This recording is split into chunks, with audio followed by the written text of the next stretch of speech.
What's up everyone, welcome back to our channel. In today's video you are going to see how to fix Facebook Marketplace is not showing. So let's get right into the video.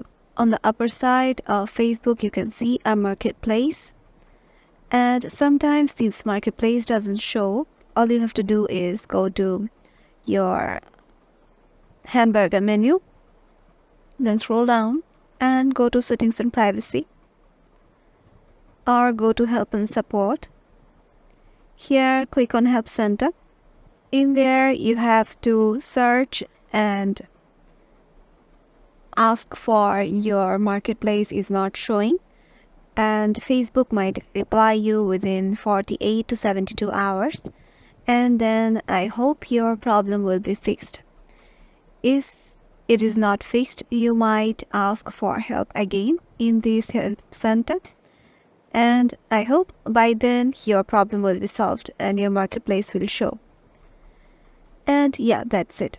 If this video helped you out, make sure to give it a thumbs up and subscribe to our channel, and we will see you in the next video.